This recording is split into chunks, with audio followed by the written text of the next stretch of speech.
She slid her phone face down on the counter when I walked in and said, too casually, "Don't come home for lunch tomorrow, okay? I'll be napping." Napping, I repeated, dropping my keys in the bowl. New hobby. It's been a long week, she tossed, measuring coffee beans like a surgeon. You know how it is. I did. I also knew Emily never napped. Not on weekdays, not when the sun was up. But she smiled like a calendar photo, handed me my mug, kissed my cheek, and asked about my job as if we were auditioning for the cover of Normal Life Monthly. I brought her fresh lilies, the kind she liked, just because that's what I did. She lined them up in a jar, humming. On paper we looked solid. We kept telling ourselves it would always be like this. Always was doing a lot of work. If I'd known where it was headed, I would have saved the lilies and the speech about forever. The next morning I was halfway into my truck when Linda from next door crossed the driveway with a look that said she wasn't here to borrow sugar. "Mark, 2 minutes?" she asked, glancing at our house. Linda is 50-something, retired nurse, sees everything, says half of it. She never stops by without a reason. "I'm late," I told her, but I leaned on the doorframe. "What's up? Get in your truck. I don't want to stand in the open." We sat. She shut the door, folded her hands like she was about to deliver lab results. "I don't want to be in your business, but I'd want someone to tell me. Emily's come home twice this week at lunch with a man. They park a block down and walk in. I saw them." "That's not possible." My mouth said it before my head finished the sentence. "I figured you'd say that." Her eyes were steady. "If I see it again, I'll take a photo. Do what you want with the info." "Linda, that's..." I stopped. I was about to call it nonsense. Instead, I opened the door and stared at the dash. "I appreciate the concern. I'll handle it." She nodded and left. I drove to work on autopilot, watching lanes slide by like conveyor belts. I don't do panic. I don't do spirals. I look at facts, I verify, I act. So I worked. Sort of. And I stayed away from lunch at home, because I wasn't going to turn myself into a detective over a neighbor's report on day one. When I got back that night, Emily met me at the door in a sweatshirt, hair up like always, the smell of dinner in the oven. "You look tired," she said, rubbing my shoulders like a commercial. "Rough day." "Busy," I told her. I set lilies on the table, habit winning the struggle. "Thought you'd like these." "You're sweet," she said. The phone stayed close to her palm the entire evening. She took it to the bathroom, to the laundry room, to the trash can. I noticed because I noticed things.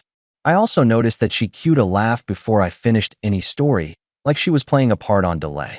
After dinner, I took the trash out and stood under the porch light, counting my steps to keep from overthinking. I decided right there I wasn't waiting for anything to explode. That's not my rhythm. When I came back in, Emily was rinsing dishes.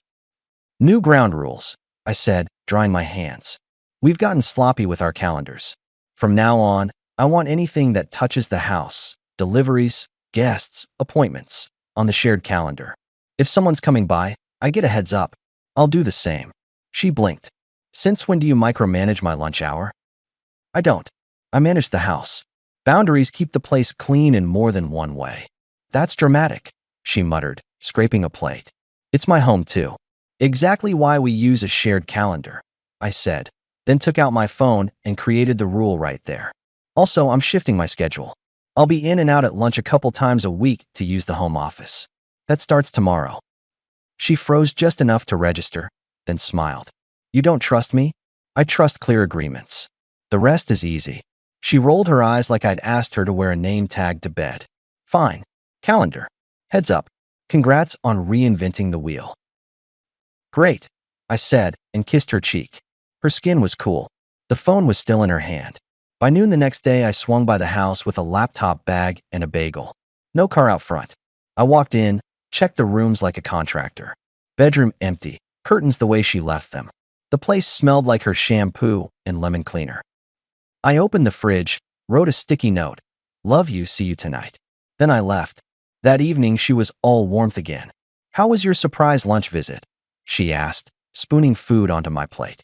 "You tell me," I said, pouring water. "You napped?" "Mostly," she said, sticking to her original plan like it was a traffic cone. I also folded laundry. "What?" "Just making conversation." I went quiet and ate. No fight, just data. 2 days later, out of nowhere, she buttered me up.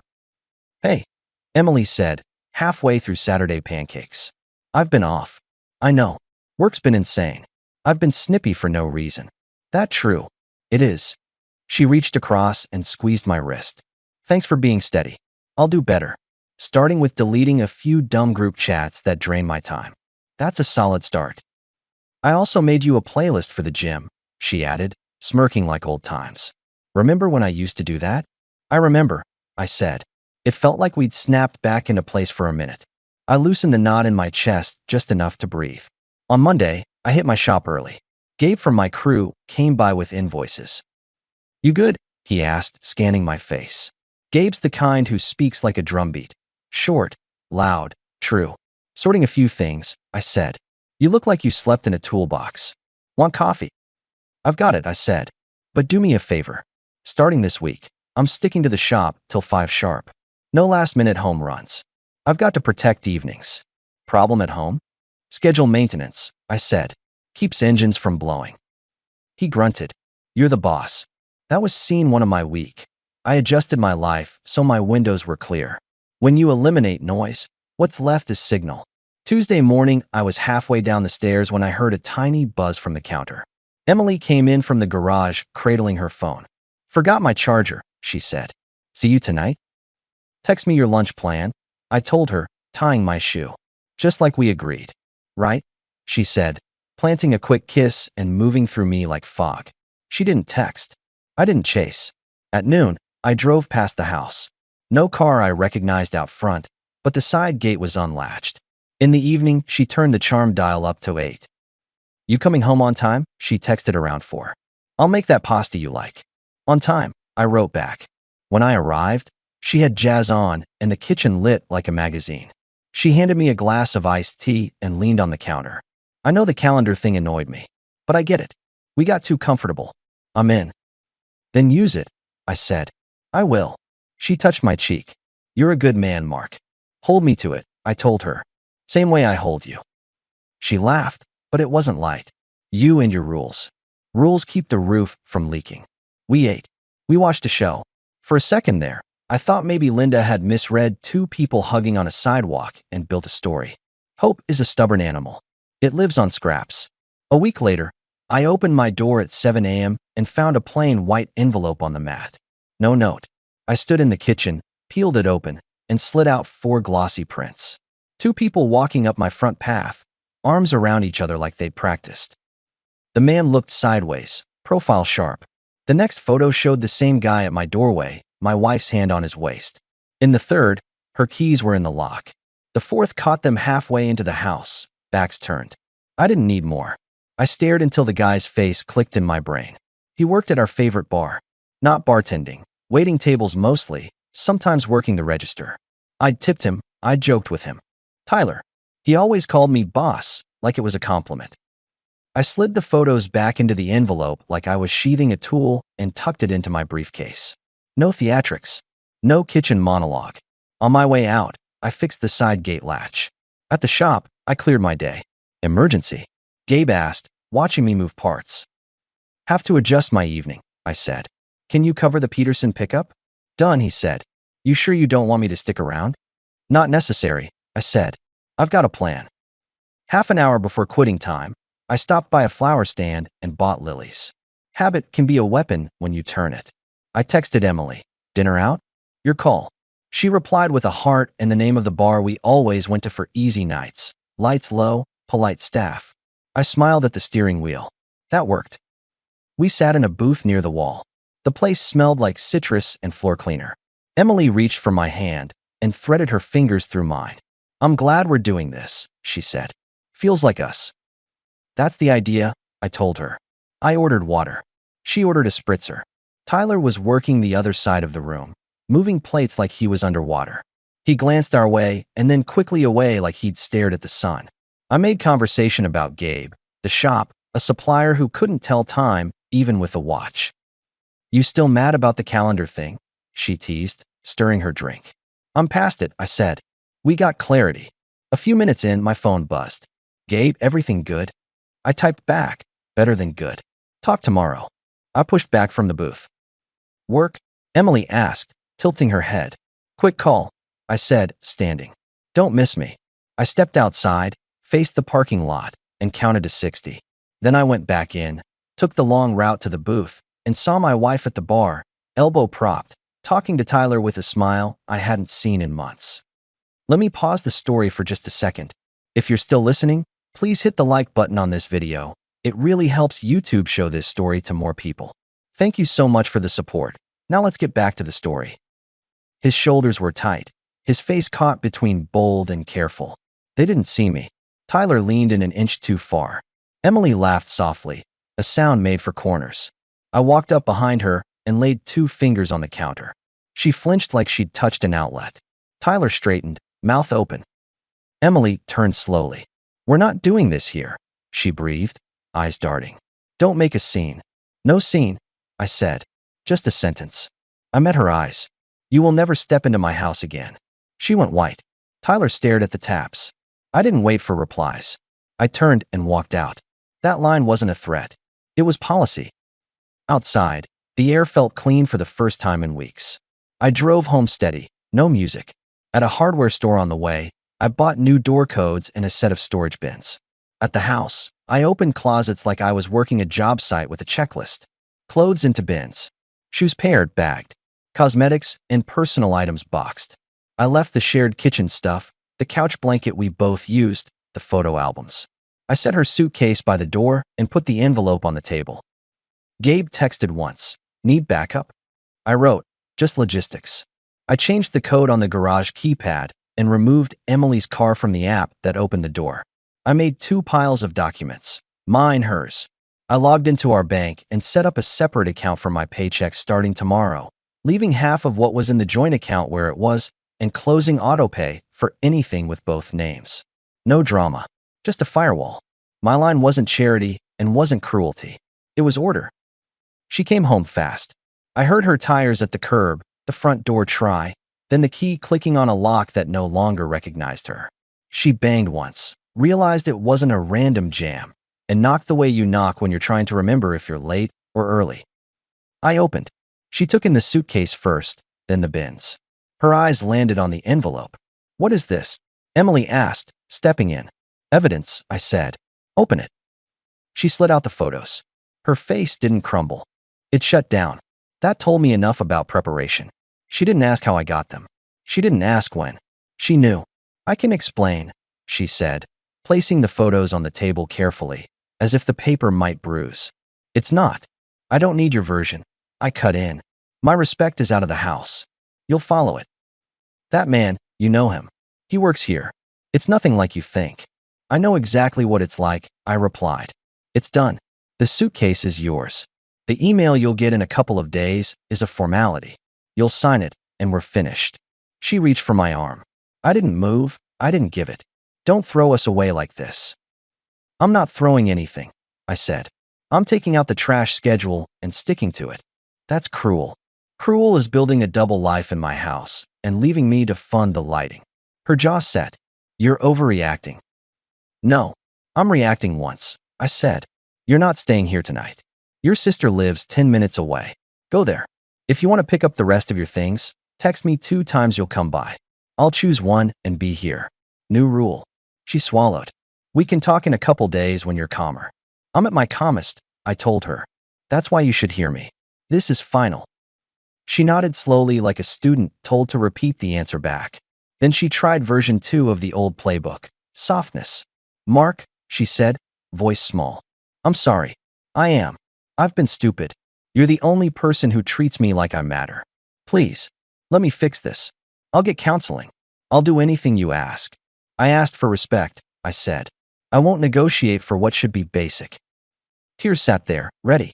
I didn't distrust emotion. I distrusted timing. She picked up the suitcase, hesitated, then set it down and tried one last time. We could go away for a weekend. Reset. No phones. Just us. No, I said. You've had your just us days. You used them. We're out. She grabbed the suitcase handle like it might bite, rolled it to the door, and paused.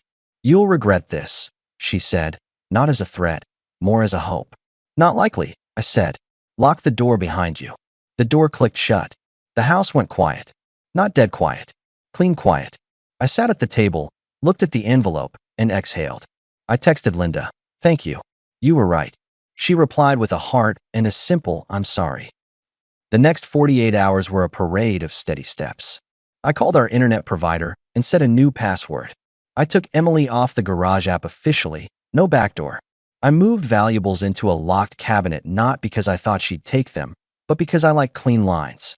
I made a list of shared friends and sent one message to each. Emily won't be living here anymore. Please respect both of us and don't make me explain. I'm fine. The responses ranged from shocked to supportive. I left them unread until the end of the day and then answered with thumbs up. I wasn't curating a public narrative. I was building a private life. She tried strategy 2 the night after. Overcompensate. She showed up unannounced at my shop mid-morning with a bag of food and that bright, performative smile. Hey, she said, pushing through the glass door. I brought you lunch. Thought you could use a break. Gabe looked at her, then at me. He took one step back, big guy with sawdust on his shirt. I sang, You want me to handle this? I've got it, I told him. Emily set the bag on the counter. Sandwiches from your favorite deli. I remember your order. Turkey, mustard, no mayo. Appreciate the delivery, I said. You can leave it there. We should talk, she said, lowering her voice automatically as a couple of customers walked in behind her. We already did, I replied. I kept my hands on the counter, relaxed. Do you remember the part where I said don't come by without confirming?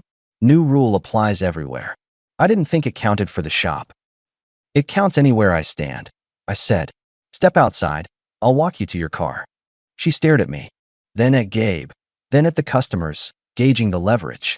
She went soft again, eyes shimmering for effect. I nodded at the door. She moved. We stepped into the warm air. I'm trying to show you I care, she said, folding her arms. You're trying to rewind the tape? I corrected. We're past it. Here's what happens next. You'll get a document email. You'll sign. We'll separate utilities and subscriptions this week. I'll take the dog on weekends. We don't have a dog. Good catch, I said. See how clear my head is? Goodbye, Emily. You can't just end it like you're closing a job ticket. I can, I said. And I am. She laughed once, short, disbelieving, then got into her car and drove off too fast. Gabe came out behind me. She the reason you changed the codes? He asked. She's the reason I'm not wasting any more Tuesday mornings, I answered. You want me to be here next time she swings by? No, but if she shows up, you tell her you'll call me, and then you actually call. That's the script. Copy, he said. Need me later? I'm good, I told him. I'm going to finish these estimates and go for a run. That night she texted long paragraphs. I skimmed them. Apologies. Memories. Promises. The words read like she'd Googled the template. I replied with 2 lines. I wish you peace. Please don't come by unannounced. She sent a thumbs down and nothing else. 2 days after, the email went out from the service I used for paperwork. I kept it simple. No mud, no manifesto. The terms were clean, the division straight. We'd built a decent life. Cutting it in 2 was more math than heartbreak. Linda saw me rolling a second suitcase to the car and waved from her porch. You okay? She called. I'm good, I said. Thanks again.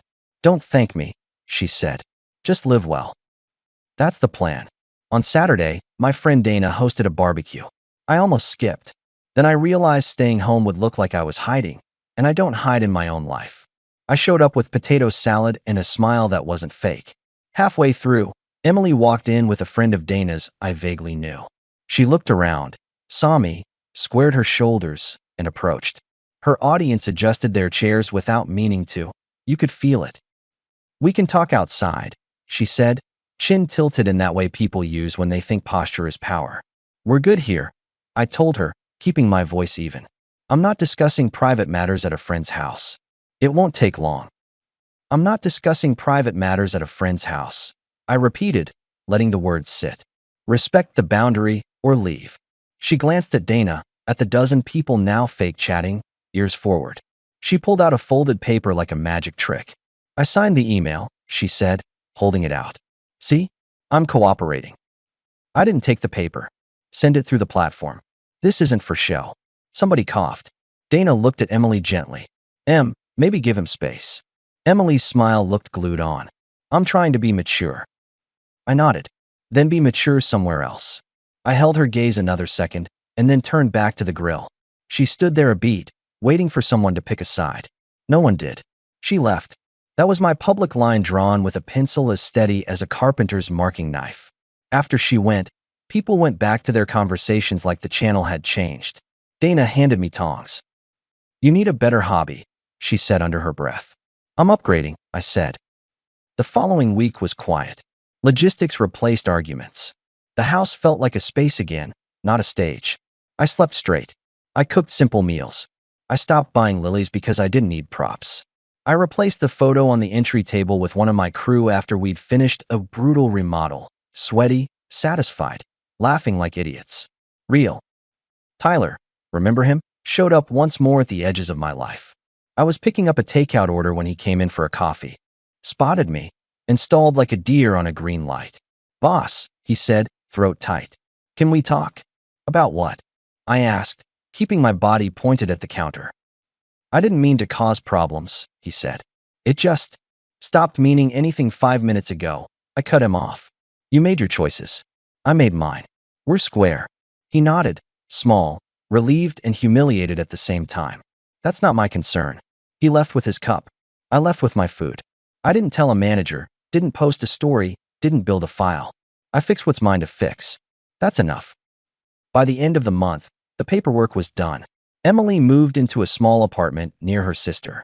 Someone told me she'd cut her hours at work. Someone else said she'd been spotted arguing into her phone in a parking lot. I didn't ask for details. That's not the show I watch. A couple weeks later, she sent one last message. "You really won't reconsider?" I looked at the phone for a full minute, then wrote, "No. Take care." She sent a period. That was it. In the next stretch, my life didn't turn into a commercial. It turned into something better, clean, controlled, quiet. I traded the old truck for a used SUV that actually starts without a conversation. I moved some money into the shop and took on a bigger project. A church wanted their community hall redone. Gabe rolled his eyes but took the lead like he'd been waiting his whole career. On Thursdays, I hit the gym. On Fridays, I had dinner with a couple of guys from a running group. Nobody asked me for a narrative. We talked about shoes and calves and the weather like normal humans. 3 months out, Dana introduced me to someone at a friend's birthday. Jenna. She teaches math at a high school, laughs at bad jokes, and doesn't perform sincerity. We grabbed coffee one afternoon, then two. When she texts, she doesn't disappear mid-sentence. When I talk, she actually listens. I'm not writing a fairy tale here. I'm telling you that I stopped pouring myself into a hole and started investing in walls that hold. Now I live in a place that fits me. A townhouse with a small backyard I keep neat without being precious. There's a grill, a couple of chairs, and a shed with tools hung the way I like them. Level, spaced, clean. On Sundays I drive to the lake, sit with a paperback, text Jenna about the kids who keep submitting math homework 5 minutes late. Sometimes I buy lilies. They're for the table, not for memories. I still run into Linda when I pull in with groceries. She gives me that nurse look, head tilted, eyes sharp. "You look good," she says. I am good. "Any more envelopes?" she jokes. "Only bills," I tell her. And about Emily, here's all I know without checking. She's not better off. That's not a victory dance, it's a fact. When you build a life on attention and secrecy, you end up losing both. She left the house with a suitcase and a look. She doesn't get the last word. I did that at the bar with one sentence and then followed through. People ask if I'm angry. I'm not. Anger keeps you tied to the thing you cut. I'm practical. I saw a crack. I tested it. I found the break. I replaced the beam. You don't apologize to the rot. You remove it and rebuild. The last time I drove past that old bar, I didn't stop. I didn't need to watch the world that already showed me who it was. I went home, fired up the grill, and set 2 plates on the table. One for me, one for whoever I choose to share it with, when I choose. Respect isn't something I beg for anymore. It's the cover charge to my life. I thought the silence after she left would be heavy. It wasn't. It was clean. And clean is better than pretty. Clean holds.